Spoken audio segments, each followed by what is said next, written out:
Va, ya estamos grabando. Por si alguno de sus compañeros quiere volver a ver la sesión, que lo pueden ver, hacer sin problema eh, en YouTube.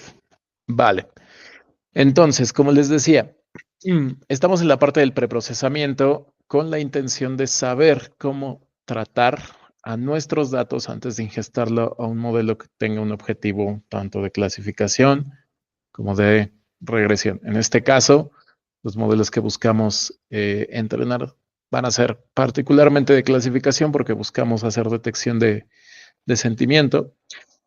Sin embargo, el proceso de preprocesamiento es universal. Tengo que limpiar a mis datos para que eh, genere el menor ruido posible en el modelo y pues todas las predicciones, todas las tokenizaciones, todas las vectorizaciones sean consistentes, ¿va?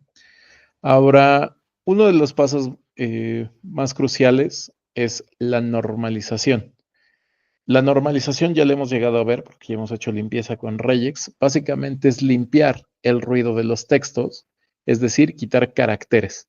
Más allá de puntos y comas, son caracteres no deseados como signos de admiración, de interrogación, signos de pesos, porcentajes, asteriscos. Estos raramente aportan un significado semántico directo. A veces sí lo genera, por ejemplo, no es lo mismo decir hola que hola con un signo de exclamación. Sin embargo, pues para nuestro análisis, realmente el aporte que hacen es mínimo, por lo tanto hay que remover ese tipo de símbolos, ¿va?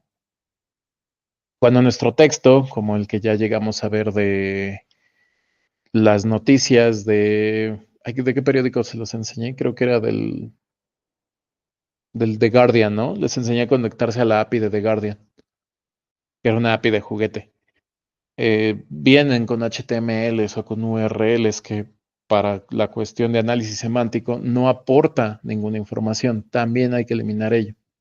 Ahora con el mundo digitalizado, con los dispositivos móviles, los emojis se han vuelto súper comunes en los textos. Sobre todo en algunas redes sociales como Reddit o Twitter o Facebook, es muy común escribir con emojis. Entonces, si yo le ingesto emojis a mis modelos, voy a generar ruido en ellos, por lo que hay que eliminarlos. Los números también hay que eliminarlos, porque a pesar de que pueden agregar valor para problemas como análisis financiero, realmente cuando yo estoy hablando de un análisis de sentimiento, no va a generar mayor aporte en cuanto a la semántica, ¿vale? Además, tenemos que estandarizar el formato, es decir, tenemos que eliminar espacios múltiples, tabulaciones, saltos de línea para que sea consistente. Incluso si ya se quieren ver un poco más específicos, cuando tenemos un idioma como el inglés en el que hay contracciones, tenemos que aprender a separar esas contracciones para saber lo que significan, ¿vale? Em, Esto asegura de que sean las palabras raíces tratadas como un solo token y no como tokens distintos, ¿de acuerdo? Aquí, por ejemplo, un caso muy específico del inglés es el don't o el do not, pero si ustedes han estudiado más el idioma, hay algunas contracciones mucho más particulares. Por ejemplo, si yo les llegase a escribir la contracción she's, eso tiene truco porque uno pensaría que esto puede significar she is, aunque también puede significar she has. Entonces, es bien importante en este proceso de normalización abrir esas contracciones para que podamos asegurarnos de que se están tratando de la manera adecuada, ¿vale? Finalmente, en la normalización se puede hacer un manejo de abreviaturas. Por ejemplo, si les pongo yo el acrónimo NTP, saben que me refiero a no te preocupes, pero mis modelos no. Entonces hay que hacer una limpieza de ello antes de poder ingestarlos, ¿de acuerdo? Todo ese proceso de normalización Seguramente, como ya se lo estaban imaginando, lo vamos a hacer con regex, porque ya les había enseñado a hacer un proceso similar a esto, ¿se acuerdan? Entonces, fíjense, vamos a ver aquí paso a pasito cómo hacer cada uno de esos procesos de normalización. Y bueno, esta es una aproximación. Acuérdense que todo lo que yo les enseño en el código, ustedes lo pueden optimizar. Aquí simplemente se me ocurrió hacerlo a través de un diccionario de contracciones para poder limpiarlas. Aunque pregunta, ya estuve leyendo por ahí sus tareas, ya se las estoy calificando, nada más que todavía no les he devuelto la retroalimentación. Todavía sigo cuadrando mi lista de calificaciones, pero quiero preguntarles, porque ya vi que ya tienen mucha intuición con respecto a lo que es óptimo y lo que no. ¿Ustedes creen que sea óptimo tratar contracciones con un diccionario?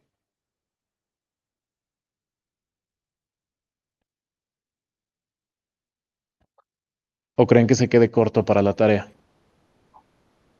No, creo que se queda un poco corto, ¿no? Por el ejemplo que acababas de dar. Ajá, ¿puedes decirme cuál? El de she's, que puede ser como, bueno, el she's, que puede ser como she's o she was. Ah, no, she Hijas. has. Sí, sí. Exactamente. El diccionario no tiene contexto. Y como no tiene contexto, se vuelve muy complicada la cosa, ¿vale? Igual aquí, donde dice it's, también puede ser it has. Entonces, esta es una aproximación muy básica, pero deberíamos aprender a entender o a pensar en cómo extrapolarla a casos más complicados, ¿vale? Además, lo que vamos a hacer es definir una función que me permite expandir contracciones. Estamos básicamente diciendo que para cada contracción, fíjense, estamos ingestando la función con un texto y con el diccionario de las contracciones sobre las que los estoy mapeando. Entonces estamos diciendo para cada elemento y su llave o su clave valor en el diccionario, entonces vamos a hacer un suf. ¿Se acuerdan que era punto suf? Esto lo vimos cuando vimos el paradigma heurístico. Era para reemplazar a ¿Mm? una cadena, ¿no? Por una, uno de la función regex. Exactamente, estamos haciendo una sustitución. Lo que estamos haciendo es anclarnos y concatenar con la contracción, ¿sale? La contracción la estoy cambiando por la expansión, es decir, por el valor, ¿sale? Y además estoy haciendo el reemplazo sobre el texto, ¿vale? Le estoy pidiendo que ignore si encuentra mayúsculas o minúsculas para que no sea case sensitive, ¿ok? Porque puede que alguien simplemente por trolear, ¿no? Se escriba una mayúscula, una minúscula, una mayúscula, una minúscula. Entonces, para que sea no sensitivo a las mayúsculas, va esta flag, ¿de acuerdo? Y que me devuelve el texto expandido, ¿va? Ahora, para limpiar y normalizar el texto, generé una función que básicamente en un solo pipeline hace todos los procesos que les mencioné. En primera, a mi texto quiero que lo expanda con las contracciones y el diccionario. ¿Sale? Estoy haciendo referencia a esta función aquí adentro. ¿Va? Después le estoy pidiendo que sustituya a todas las URLs con espacios en blanco, es decir, que las elimine. Como tarea moral, analicen un poquito por qué el regex para URLs es este de aquí. Básicamente, porque, a ver, este tampoco va a servir para todas las páginas web. Páginas web que no tengan el protocolo HTTPS, pues ya chafearon, ¿no? Se van a colar. ¿De acuerdo? Aquí estoy haciendo como muy genérico en cuanto a las soluciones que estoy ofreciendo.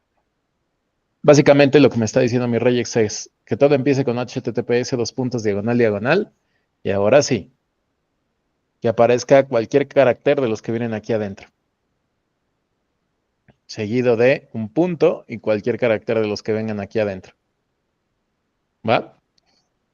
Además, para eliminar las etiquetas HTML es muy sencillo. Las etiquetas HTML siempre vienen entre brackets. Por eso le estoy diciendo cualquier carácter entre brackets, elimínalo. Incluso reemplaza los brackets por texto vacío. ¿Vale? Para los emojis, este es un truco que tienen que aprenderse. Los emojis no se copian y se pegan en el diccionario, ¿sale? Se tienen que poner en un formato muy específico. ¿Alguien sabe cómo se llama este formato en el que vienen los emojis implementados?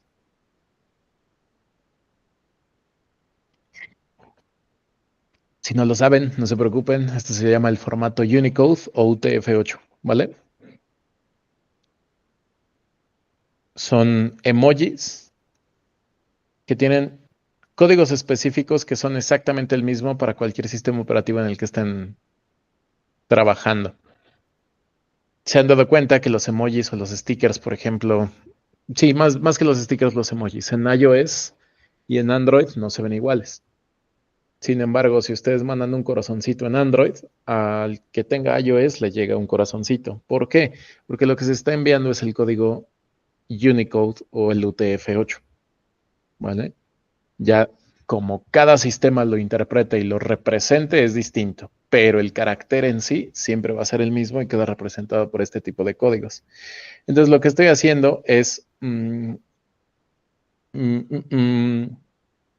incluir a todos estos caracteres que son emojis y básicamente estoy diciendo que en los patrones de emojis que se llegan a encontrar, lo sustituya por un string vacío. ¿Sale? Estos de aquí, cuando digo compile, básicamente lo que le estoy pidiendo a regex es que no entienda el carácter como un único carácter, sino como una secuencia de caracteres. Porque aquí, fíjense, lo que le estoy diciendo es que desde este emoji hasta este otro, todos esos son emoticones. O desde este aquí, desde este emoji de aquí hasta este emoji de acá, todas son banderas. O sea, en vez de meter emoji por emoji, le estoy metiendo la lista de los emojis que quiero que sustituya, ¿vale? Para eliminar caracteres no alfabéticos, lo podemos volver a hacer con regex. Básicamente le estoy diciendo cualquier cosa que no incluya carácter alfanumérico, la vas a remover y le vas a poner un valor en blanco. ¿De acuerdo? Ahora con Python, para llevar todo a minúsculas, tenemos el método lower para las strings. ¿De acuerdo? Y finalmente, si queremos quitar saltos extra de línea, tabulaciones y demás, las identificamos con la diagonal invertida S en regex y les decimos que simplemente los cambie por espacios. ¿Por qué aquí no queremos caracteres en blanco? O caracteres vacíos, mejor dicho. Porque bueno, si ustedes quitan un espacio en blanco, básicamente lo que les va a hacer es que les va a colapsar dos palabras en una sola, lo cual puede traer problemas. ¿Están de acuerdo? Entonces, por eso es que aquí, en vez de cambiarlo simplemente por una string vacía, lo cambio por un string con un espacio. Y aquí lo pueden ver. ¿Va? El método strip nada más es para quitar espacios al inicio y al final. Por ejemplo, si llego a poner la palabra, los espacios los voy a representar con guiones bajos. Si les pongo hola y luego le pongo uno aquí y dos y tres, mundo. Básicamente lo que hace strip es quitar estos espacios y estos espacios de acá. ¿Va? No es lo mismo tener escrito hola así que tenerlo escrito así. ¿Va? Pues por eso se le aplica el strip. ¿Dudas con eso? No, Pi. Va, No. perfecto. Ahora, lo que quiero que hagamos es que vean cómo funciona toda esa función de limpieza sobre un ejemplo. Miren, aquí les puse un emoji, aquí les puse otro emoji, aquí les puse signos de puntuación, les metí palabras en mayúsculas, contracciones, em, links a sitios web. Creo que por ahí también les metí un HTML, no me acuerdo. Vamos a ver, no, no lo puse, pero podemos ponerlo como así. En HTML para poner negrita se pone como strong y se pone strong para terminar, porque si no, no compila el HTML. Entonces lo que vamos a hacer es que en este ejemplo le vamos a aplicar la limpieza y la normalización, que fíjense, siempre, siempre, siempre es muy efectivo generar pipelines porque a este texto todos los pasos que ya les mencioné se los voy a aplicar en ¿cuántas líneas? En una sola línea, ¿están de acuerdo? Entonces, ven lo eficiente que es el tener esta aproximación. Voy a correr el código. Y bueno, aquí le están viendo cómo lo corrí antes de... Ah, no puede ser. Voy a copiar mi código.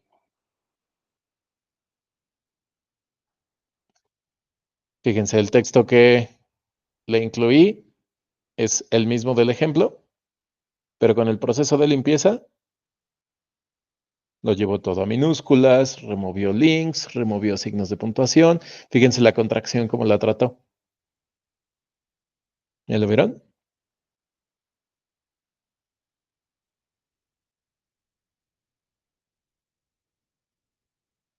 Y aún así, aunque lo limpia, no se pierde el sentido.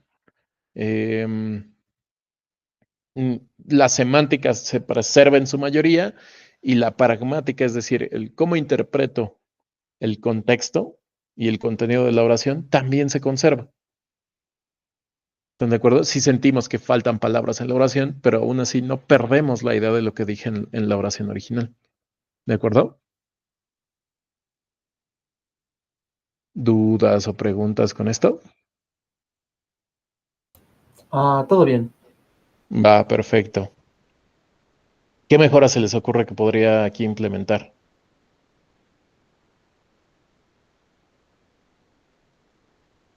Es decir, si yo les diera este prompt y les pidiera, bueno, en este prompt, más bien este query, y les dijera que tampoco es un query porque tampoco es una base de datos. Si yo les diera este segmento de código y les pidiera que lo modificaran, ¿qué le cambiarían? ¿Importa el orden en que haga la limpieza?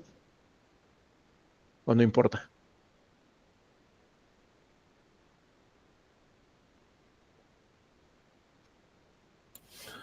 Creo que sí, ¿no? Cuando quitas como los caracteres que no son texto. Por ejemplo, bueno, no estoy seguro si quitarías como la apóstrofe en I am. Bueno, en este caso del IAM, lo que está pasando es que se está cambiando o se está mapeando a la contracción. Sí, justo, pero si hicieras como el paso ese donde quitas pues los signos y lo que no sea texto, Ah, este de ahí aquí. no funcionaría, ¿no? Ajá. Exactamente, porque no, ojo, eso me gustó mucho, ¿eh? Esto sí existe en inglés, que es, no es cierto, no existe en inglés. Así, así sí existe, pero lo que dice Fernando es que si quito ese apóstrofe, ahora me va a quedar así. Lo que les quería decir que sí existe en inglés es que si yo les pongo your así, esta es la contracción de you are, pero podríamos pensar que esto sí existe y que nada más es un typo de que le agregaron una E adicional, porque your es un posesivo, ¿no? ¿Están de acuerdo? Entonces, el orden, ahí buen punto, Fernando, el orden sí importa. Si yo quito o pongo cosas antes o después, va a afectar a cómo hago mi limpieza.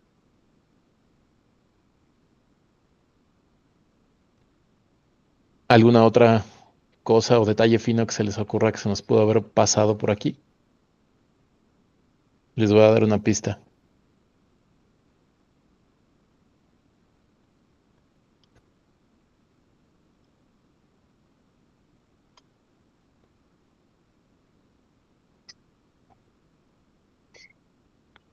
¿Se les ocurre algo al respecto de ese?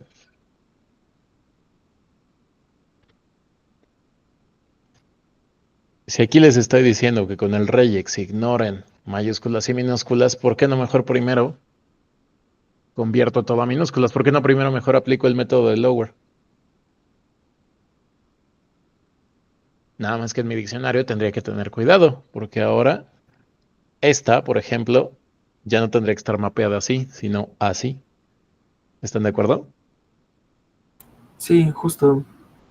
Entonces, hay que tener mucho cuidado en qué es lo que primero hago y lo que hago después. Aquí, ¿por qué lo hice en específico de esta forma? Porque la idea es que el mapeo de las contracciones sea muy natural, en el sentido de que yo escriba las contracciones que espero ver en el texto, tal cual las espero ver, como por ejemplo el I'm, siempre con mayúscula, y se mapeen a su forma separada. ¿Va? Limpiar texto es todo un arte, ¿sale? No nada más es aventarle las funciones porque ya existen. Hay que analizarlo con detalle, ¿de acuerdo? ¿Preguntas hasta acá? No, Pete. Va, que va. Sí, todo bien. Perfecto.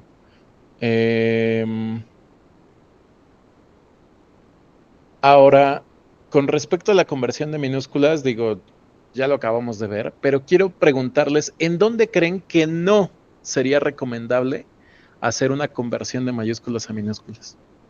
¿Realmente proporcionará un valor eh, en cuanto a contexto que una palabra esté completamente escrita en mayúsculas o minúsculas?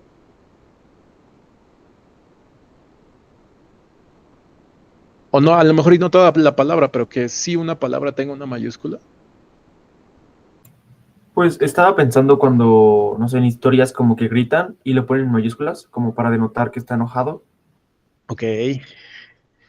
En la ambigüedad como de semántica, por ejemplo, Apple empresa con Apple de manzana, o también pensaba como, ay, no lo sé, abreviaciones como United States versus Us, que sería nosotros. Ese me gusta bastante, ese ejemplo me gustó bastante. Este, y no lo sé, es que no sé si, por ejemplo, para siglas también pueda funcionar, Ujú. pero sí, Sí, a como ver, la Unión Europea o cosas así, ¿no? O ONU, no sé. ujú, Casos perfecto, así se me ocurre, ¿no? exactamente. Dependiendo del contexto del problema que queramos revisar o resolver, hay que evaluar si nos conviene o si no nos conviene el hacer esta conversión de mayúsculas a minúsculas, porque podemos perder información, ¿vale?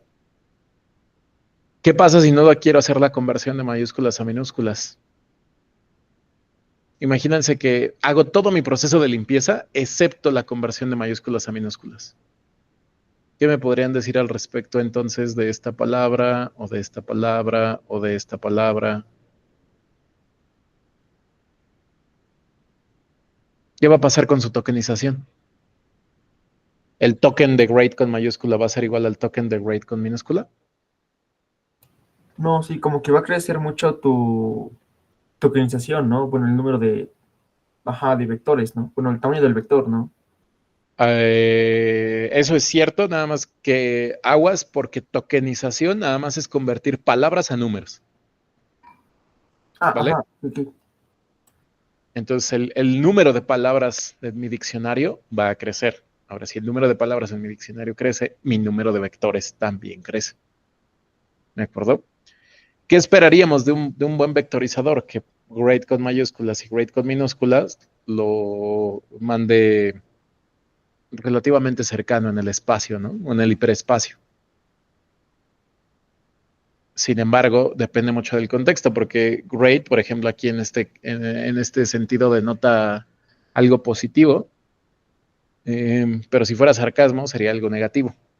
Entonces, otra vez, hay que tener el contexto de la palabra y no solamente a la palabra en sí, para poder entender a qué hace referencia ese uso de únicamente mayúsculas. ¿Vale?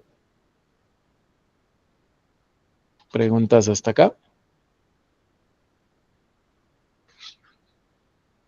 Bien. Ahora, otro punto importante es la detección de idiomas. Si yo trabajo en una red social, espero que todos los tweets, por ejemplo, sean en inglés. Imagínense nada más que estoy tratando de analizar cuál es el panorama o la perspectiva social de los candidatos a la presidencia en un periodo electoral de Estados Unidos. ¿Será que todos escriban en inglés?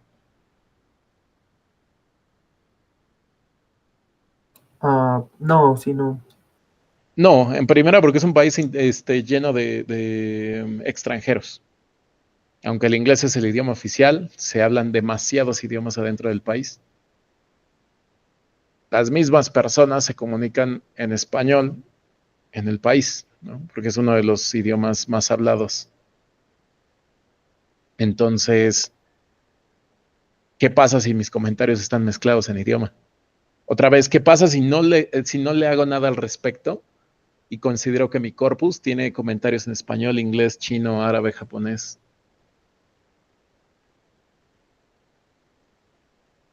¿Qué le va a pasar a mi tokenización?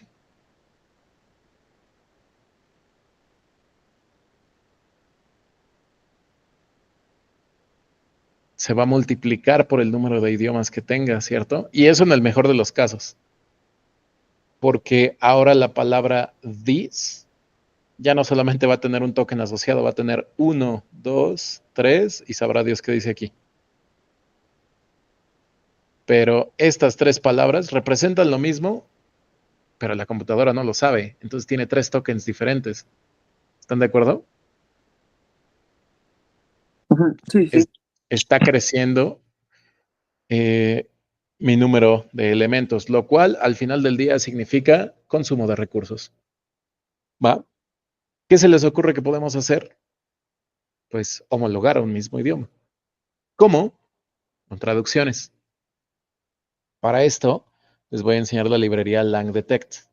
LangDetect lo que hace es detectar el idioma en una oración. Ojo, este modelito es bien interesante, ¿sale? No es 100% preciso. LangDetect tiene sus fallos, ¿ok? Lo que esto hace es devolver un vector de probabilidades en donde la elección de este es la entrada con la probabilidad más alta. Y para ello detecta las palabras individuales para entender en qué idioma se encuentran. ¿Vale? Entonces, de LangDetect se van a traer la función detect y LangDetect exception, ¿vale? Y lo que van a hacer es que para su lista de textos van a intentar, ojo, aquí tienen que hacer una aserción de errores. Tienen que intentar detectar el texto. Si detecta de una manera satisfactoria el idioma, que lo devuelva. Si no lo detecta, por eso aquí están haciendo la aserción del error, LangDetect exception es una excepción válida para esta palabra reservada de Python. Entonces, no detecta el idioma. ¿Sale? Por ejemplo, aquí detecta que en la primera oración es inglés, español, francés, chino. Y ahora vamos a jugar, como siempre, nos gusta jugar con estas cosas, ¿no? Vamos a truquear al sistema. ¿Qué escribo para que el sistema se confunda y no entienda el idioma? ¿Qué Se se puede les poner ocurre? como Loren, Itsput y, ajá, como ese. Lorem ipsum. No me acuerdo qué más dice, ¿no? Ajá, algo así. ¿Alguien sabe qué significa lorem ipsum?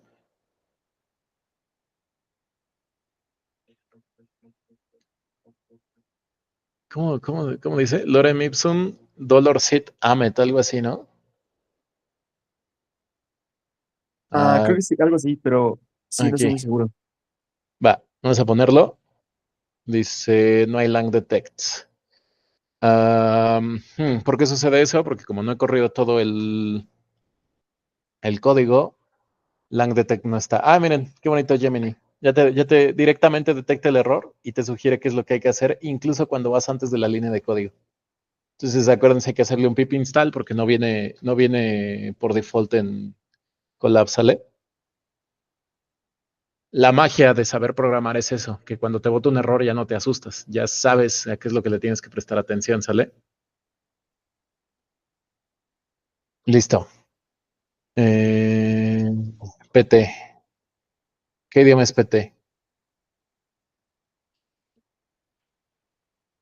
Lang detect. PT. PT.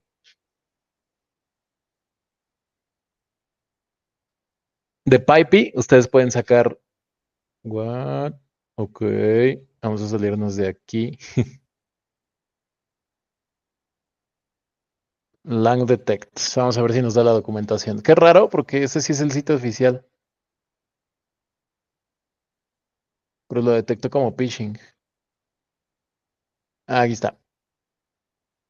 Uso básico, añadir nuevos idiomas, proyecto original, Wikimedia, detección, el algoritmo de detección. Ah, bueno, miren, si quieren profundizar cómo es que se hace el algoritmo, aquí viene la documentación. Y fíjense, es un algoritmo tan robusto que tiene un 99% de precisión sobre 49 idiomas. Problema, que en el mundo no existen solo 49, ¿no? O sea, hay que saber utilizar las herramientas adecuadas, ¿va?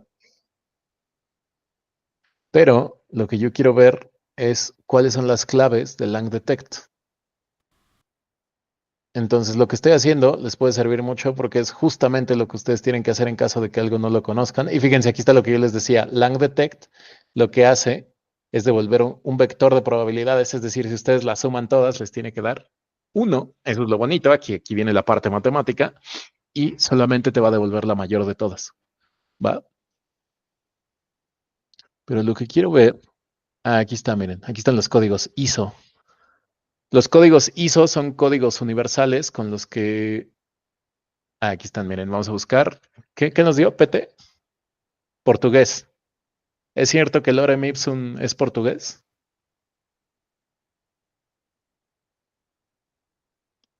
¿No era como latín? Es Exactamente, es latín. latín. Ya se equivocó, ¿no? Entonces, así que ustedes digan 99% de precisión sobre 49 idiomas, sí, seguramente el latino es uno de ellos, ¿vale? Ahora, ¿de qué otra manera podemos confundir al sistema?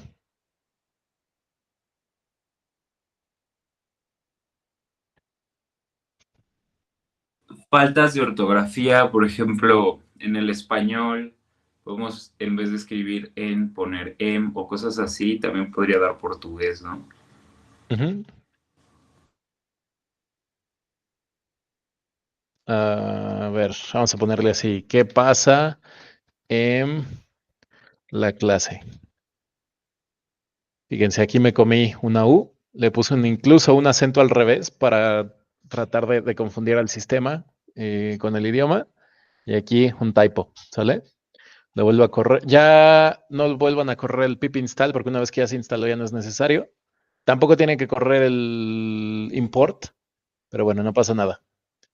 ¿Y aquí qué pasó? ¿Lo confundimos? No. Ah, ah. Aquí sí lo Si detectó, ya lo vieron. mezclamos idiomas, Exacto, es lo que esperaba que me ¿sí? dijeran. Y si mezclamos Mm, idiomas, a ver qué escribimos. como uno, two, tres, four, algo así. Ajá, a ver. Uno, dos, tres. Ujú. Vamos a ver qué detecta. Sí, Inglés. inglés. ¿Por qué? Quién sabe, aquí habría que revisar el algoritmo, porque literalmente tenemos dos palabras en español y dos en inglés. ¿Por qué detecta inglés?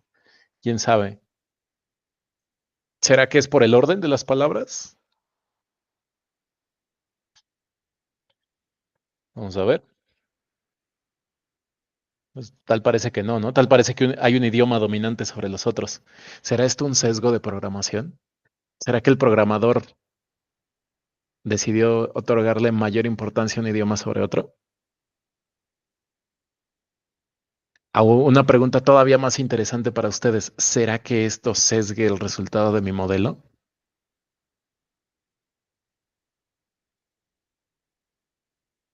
Y acaba de pasar algo bien curioso que no me había fijado. ¿Ya se dieron cuenta de lo que hizo?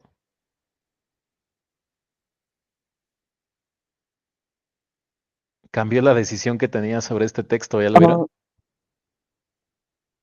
Ah, ujú, sí. Antes decía español, quedó en la grabación que antes decía español y ahora dice que es portugués. Entonces, ahí hay algo raro, ¿no? Ahora dice que es italiano. Te está confundiendo. ¿Qué creen que esté pasando aquí? Que cada que le doy enter, cambia la predicción.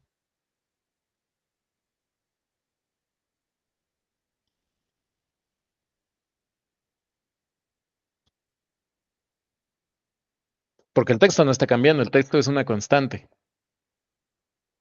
Seguramente el algoritmo debe randomizar inicialmente algún parámetro y como no lo hace con una semilla en específico, entonces por eso es que siempre suele cambiar. Debe variar, como debe tener tanta incertidumbre el modelo, debe cambiar en lo más mínimo y por eso cambia entre una predicción y otra. ¿Sale? Ustedes díganme, en un proyecto end-to-end de procesamiento del lenguaje, ¿será esto un problema? Que primero me diga que es un idioma y luego otro.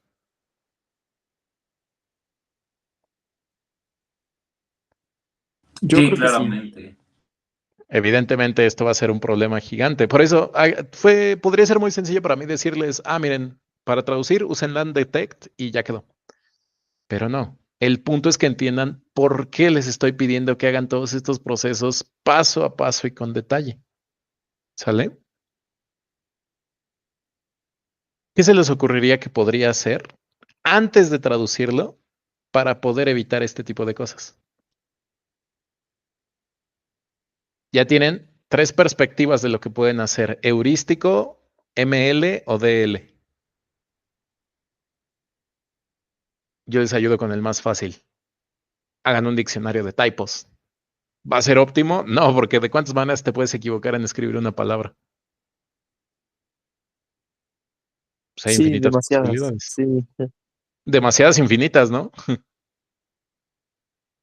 Entonces, puedo poner al menos las más comunes. Esa es una solución heurística. ¿Qué puedo hacer? ¿Qué más puedo hacer? Piensen, dejen volar su imaginación con todo lo que ya saben de NLP.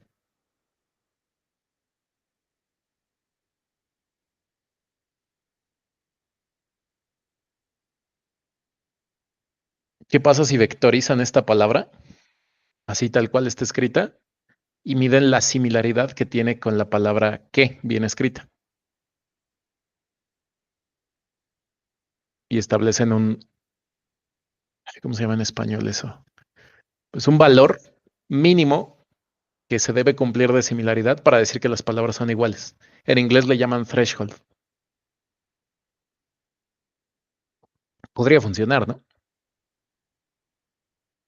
Y decir si la similaridad entre esta palabra y la correcta es de al menos 0.07, intercámbiala.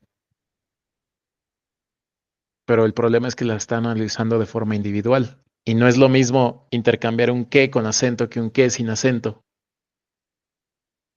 Gramaticalmente no significan lo mismo. Entonces, ¿qué podría ser? Podría ser ventanas de tiempo para que no solamente entienda la palabra, sino el contexto de ella. Y así me puedo ir más y más y más y más profundo. ¿Cierto? ¿O se les olvidó una de las soluciones más sencillas de todas? De toda esta lista de palabras que estamos traduciendo o de frases que estamos traduciendo, ¿cuál es la única que da problemas? Esta ahí está, ¿no? ¿Cuál será el método más sencillo para evitar problemas en mi código o en mis resultados? Y si las quito,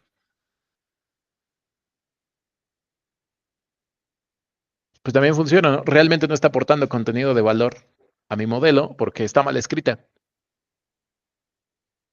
y nadie escribe en latín. Mucho menos un tweet en latín, ¿no? A menos que sea una cuenta de cosas en latín, ¿están de acuerdo?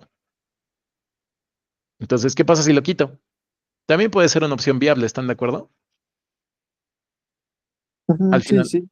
al final del día, ¿de qué va a depender la elección que yo tome? Pues de mis objetivos con el proyecto. ¿Qué tal si mi proyecto es detectar emociones en latín? Quitar la frase no es una opción, ¿están de acuerdo? ¿Sí lo ven? Por eso siempre les he dicho que muchas de la magia de los proyectos tiene que ver con la pericia del científico de datos que hay detrás. de la persona que toma las decisiones del proyecto detrás. Decidir remover un dato puede ser muy útil, pero también puede ser muy perjudicial. Es como si estuviera haciendo un modelo que prediga impago para clientes de bancos. ¿Puedo quitar al cliente así nada más porque sí? Pues no, porque básicamente ahí lo que estoy haciendo es simplemente ese cliente no me interesa y le estoy negando un préstamo porque sí. No estoy teniendo algún juicio adecuado para decir por qué sí o por qué no el préstamo. ¿Están de acuerdo? Entonces, mucho ojo con esta cosa, ¿sale? Ahora dirán, bueno, y ya detecté los idiomas y luego, aquí no se los puse, pero la idea es que puedan traducirlos. Siempre lo van a traducir del idioma detectado a el idioma target o el idioma objetivo con el que van a trabajar, que generalmente va a ser inglés. Lo padre de todo lo que les he enseñado es que ya han visto que no solamente hay modelos en inglés, también hay modelos en español. Y pueden ver cómo varía la precisión, el accuracy, la media armónica de estos dos scores con respecto a los idiomas. Por eso en los papers de NLP presentan sus resultados a veces en distintos idiomas, porque el comportamiento es distinto. ¿Va? ¿Dudas con esto, chicos? ¿Todo bien? No, ¿Todo sí, bien? todo bien. Va, perfecto. Ya finalmente vamos a hablar del etiquetado morfosintáctico. ¿Alguien sabe lo que es eso?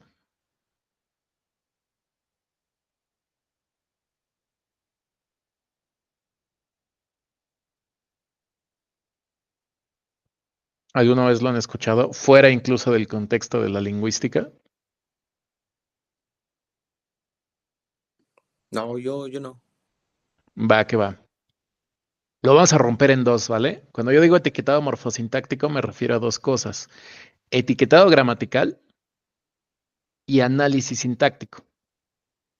El etiquetado gramatical lo van a conocer en la literatura como el POS tagging, que son las siglas de Part of Speech Tagging. Básicamente, le está asociando a cada palabra de las frases una categoría gramatical. Verbo, adjetivo, sustantivo, determinante, adverbio, preposición, etcétera. Dirán, bueno, ¿y para qué servirá eso? Será lo mismo pensar en la palabra banco como sustantivo que banco como... Ah, no es cierto, banco no funciona.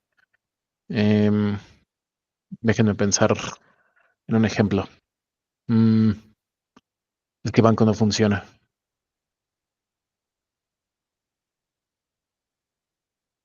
Ah, pero gris, sí. Gris sí funciona. ¿Será lo mismo pensar en gris como un adjetivo de color que como un sustantivo? Por ejemplo, los grises, los aliens. No es lo mismo, porque aunque la palabra es la misma, la categoría gramatical no es la misma. Por eso es tan importante este paso en el NLP, perdón. ¿Sale? Ahora, por otro lado, el análisis sintáctico, que en la literatura le van a conocer como parsing, básicamente nos va a decir las relaciones que existen entre las palabras. ¿De acuerdo? Acuérdense de todas estas nomenclaturas porque se usan mucho en la literatura. Por eso se las estoy comentando todas para que no los agarren en curva cuando agarren un paper y de repente digan, encontramos en el parsing estas limitantes. Van a decir, ¿qué demonios es el parsing, no? Entonces, bueno, vamos paso a pasito, ¿sale? Para el etiquetado de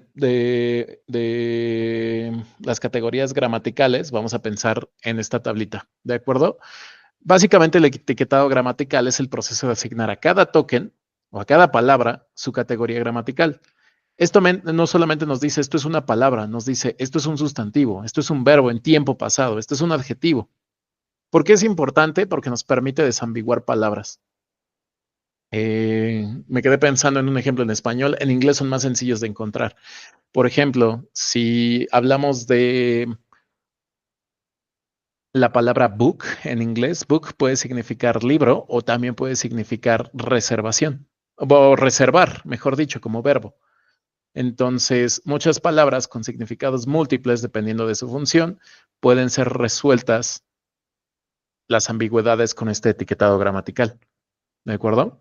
Y además, el etiquetado gramatical sirve como base para tareas más complejas. Es un paso fundamental para el análisis sintáctico. Reconocer entidades nombradas y extraer información. Por ejemplo, si buscamos nombres de personas o empresas, es más probable que estemos buscando sustantivos propios que sustantivos comunes. ¿Están de acuerdo? Entonces, en el ejemplo que tienen aquí del gato rápido persigue al ratón gris, la etiquetación que está generando es esta de aquí. ¿De acuerdo? Y estas de aquí, estas etiquetas, también forman parte de un ISO. Son universales. ¿De acuerdo?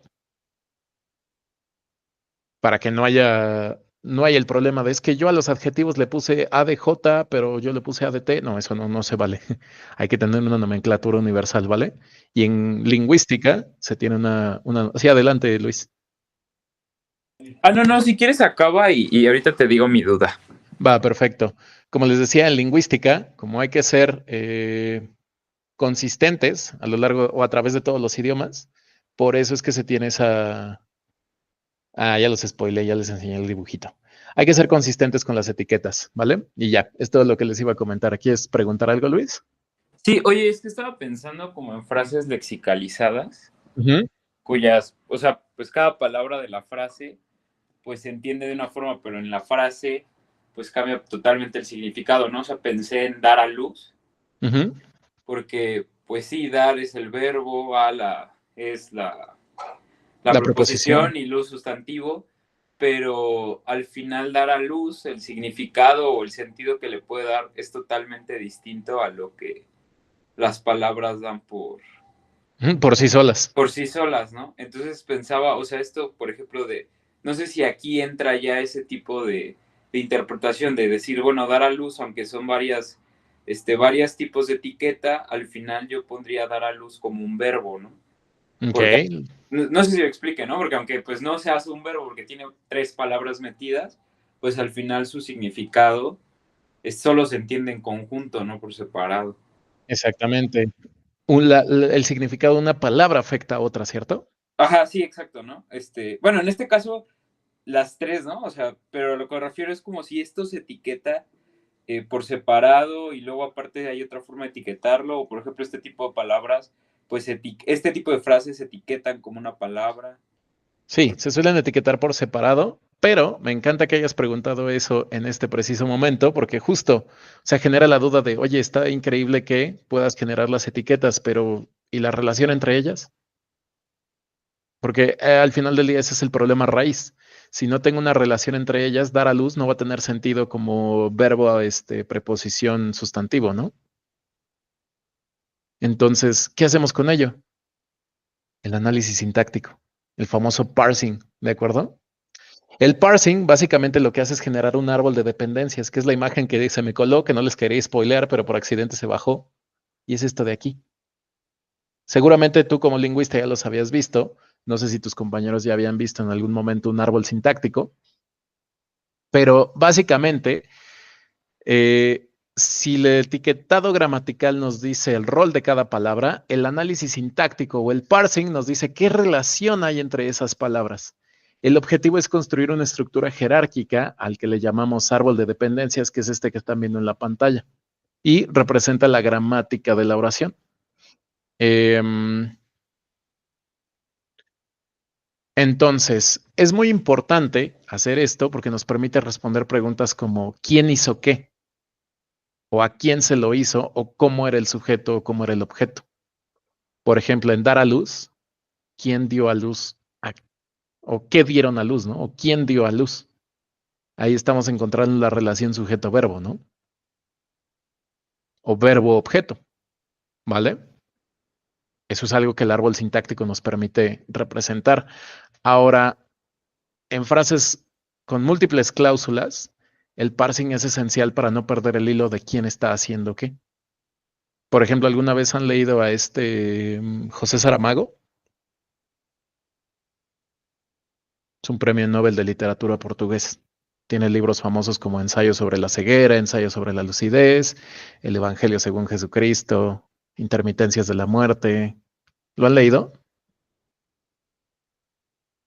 Dice Sergio, leí ensayo sobre la ceguera. Sergio, ¿qué característica tiene ensayo sobre la ceguera cuando está escrito? José Saramago evita el uso de algo. ¿De qué? Pues la gramática, o sea, como que se la salta, ¿no? Exactamente. José Para- Saramago. Pero, y así. Sí, sí. José Saramago es muy divertido porque a José Saramago no le gusta usar puntos y seguido. O cuando hay una conversación entre personas, le vale y le escribe de corrido. Lo único que te dice quién está hablando es que hay una mayúscula en medio de las frases. Entonces, en este tipo de oraciones tan complejas, sería interesante ver su árbol sintáctico para ver cómo se relacionan. ¿Están de acuerdo? O aplicaciones más avanzadas del análisis sintáctico, del parsing. Puede ser el núcleo de sistemas de preguntas y respuestas para darle un contexto más rico al modelo, para chatbots que entienden comandos complejos o para hacer traducciones automáticas que necesitan preservar la estructura gramatical. Cosas que no se pueden traducir de manera literal, pero que sí se tienen que interpretar. ¿Vale? Ahora, de entre todas las librerías que les he enseñado, hay una en particular que sirve para hacer el análisis sintáctico, que es Spacy. ¿Se acuerdan que Spacy era curiosa porque permitía hacer procesamiento del lenguaje, pero a través de un modelo orientado a objetos? El código que tengo aquí para ustedes básicamente importa de la librería la función displacy, que lo que nos va a permitir es hacer un parsing y un etiquetado gramatical sencillo. Simplemente generamos un diccionario con llaves y claves vacías y lo que vamos a hacer es anexar o pegar los atributos del token, es decir, el texto, el lema, el etiquetado gramatical, la descripción del etiquetado gramatical, la dependencia del etiquetado gramatical y el head se le llama la palabra gobernante, ¿sale? Que pueden ver que se genera esta tabla de aquí. Por ejemplo, Apple. ¿Cuál es el token? Apple. El lema, Apple. ¿Cuál es el etiquetado de Apple? Pronombre personal. La descripción básicamente es justo el nombre completo de esta abreviación, ¿sale? ¿Cuál es la dependencia de este pronombre personal? Bueno, aquí lo tenemos, ¿sale? ¿Sí? ¿Y cuál es cuál es la palabra gobernante? Es decir, ¿cuál es la relación que existe entre esta palabra y las demás de la oración? Ah, bueno, es que Apple va relacionado directamente con looking. ¿Quién está viendo? Apple. ¿Quién es? ¿O qué está haciendo? Está viendo. ¿Sí lo ven? Aquí, por ejemplo, ¿qué está comprando? ¿O qué está haciendo? Va relacionado con el at. La palabra gobernante nos puede dar mucha información sobre el contexto, ¿vale? Ya se nos acabó el tiempo de la clase y sé que tienen que ir al resto de sus asignaturas, entonces continuamos. Si esto les llama mucho la atención, podemos profundizar en él la siguiente clase, ¿sale? Sobre todo creo que a ti, Luis, te puede resultar muy interesante para esto último que me preguntaste, ¿cierto? Sí, muchas gracias. No hay de qué. Si quieren, la próxima clase profundizamos sobre esto, los árboles sintácticos y sobre pues esta última parte que es el etiquetado en general, ¿va? Vale, gracias. Bonito Va día. que va, chicos. Que tengan buen día, buen fin de semana. La próxima semana creo que ahora sí nos vemos en la facultad. Entonces, cualquier cosa, seguimos en contacto, ¿vale? Vale, bye. Va que va. Que tengan Gracias, buen Tati. día, chicos. A Nos ustedes vemos. que estén bien. Cuídense.